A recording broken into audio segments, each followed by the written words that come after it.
Вториот квартал донесе нешто послаб раст на економијата. БДП се зголемил за 3,1%, откако во првите 3 месеци тој беше повисок и изнесуваше 4,1%.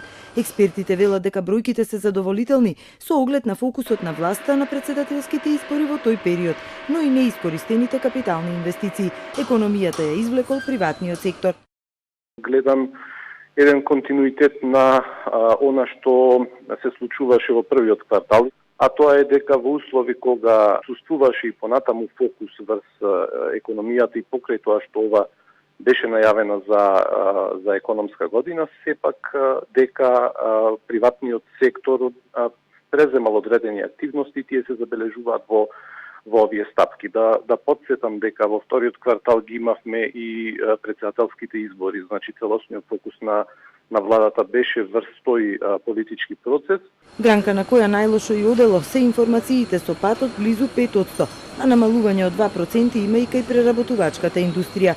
Градежништвото пак има раст од 2,8%, послабо од првото 3 месечје. Најголем пораст од 7,5% е забележан кај трговијата, а земјоделството отишло нагоре за 4%. За власта оваа бројка е се уште висока. Просекот за првото полугодие е 3,6%, што е над очекувањата. Битен фактор за нив е што бруто инвестициите се зголемиле за над 11%, но и потрошувачката поради растот на платите. Подобри резултати, вели вице-премиерот Анѓушев, се очекуваат во второто полугодие.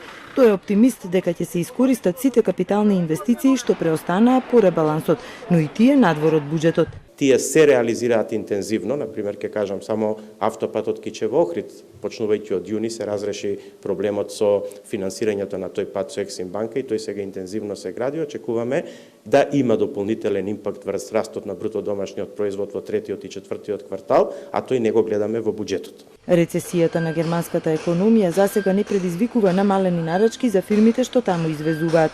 Напротив, тие се зголемени, но владата ќе го следи овој процес. Власта се пофали и со намалената невработеност. Во вториот квартал таа падна на 17,5%, или за тие 3 месеци имало над 4800 нови вработувања. Преку мерката субвенции на придонесите, таа велики им помага на фирмите да ги задржат квалитетните вработени.